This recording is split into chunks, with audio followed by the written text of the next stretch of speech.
बीते दिनों एक नाबालिग छात्र की सड़क हादसे में मौत के बाद अब तरह तरह के सवाल उठने लगे हैं। जहां सड़क हादसे में गलती किसकी थी, उस पर अब कई सवाल खड़े हो रहे हैं। मगर एक सवाल सबके जहन में ये सामने आ रहा है कि आखिरकार पुलिस प्रशासन, स्कूल प्रबंधन, शिक्षा विभाग और पालक इस विषय को लेकर इतने निश्चित क्यों थे?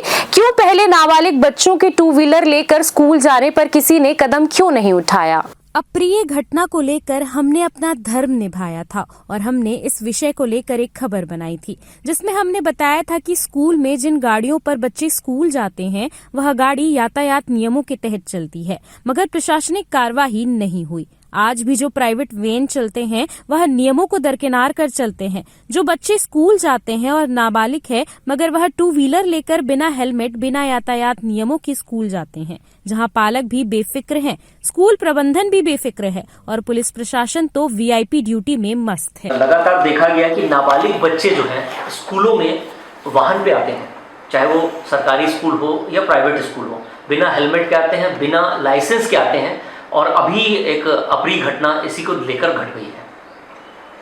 नहीं, मेरी जानकारी में आई है, जैसा कि आप सब जानते ही हैं कि हम लोग लगातार एक तरफ पालकों को अवेयर करते हैं कि नाबालिगों को अपना वाहन ना दें, है ना, सेफ्टी वाहन पे आएँ, या तो खुद छोड़ें या फिर निर्धारित व्हीकल्स में भेजें। दूसरी ओर ट्रैफिक के द्वारा भी हम ट्रैफिक सेंस के विषय में बताया जा रहा है लगातार, जिसके लिए ट्रैफिक यातायात विभाग की मदद से भी हम कोऑर्डिनेट करते हैं। दोनों माध्यमों से हम लोगों को जागरूक करते हैं। उसके बावजूद भी जैसा आपने कहा कि अप्रिय घटनाएं होती हैं, निश्चित रूप से अफसोसजनक है।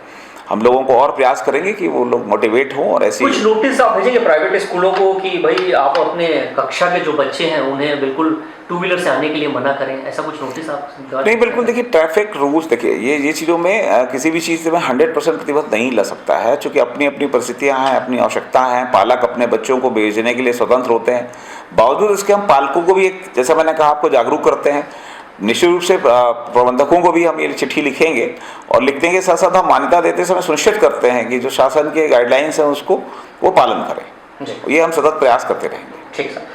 देखिए, आपने ये विषय एक बार और भी चर्चा के लिए लाया था और उसमें हमने ये देखा था और सरकार से भी निवेदन किया था और यातायात पुलिस विभाग से भी निवेदन किया था कि जो स्कूल के बच्चे हैं उनको ट्रैफिक के नियमों का पालन करने के लिए बाध्य करना होगा, माता पिता को बाध्य करना होगा और पुलिस प्रशासन को ये चाहिए, यातायात विभाग को, कि हर स्कूलों को एक लेटर लिखे कि इस उम्र से कम बच्चों को गाड़ी से ना आने के लिए प्रेरित किया जाए।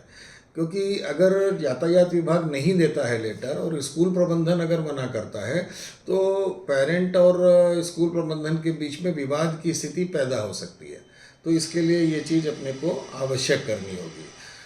और जो बच्चे की मौत है, अब इससे तो माता पिता को भी नुकसान हुआ है, पेरेंट को भी नुकसान हुआ है, राष्ट्र का नुकसान हुआ है और उसकी छोटी बहन बहुत तकलीफ़ में है।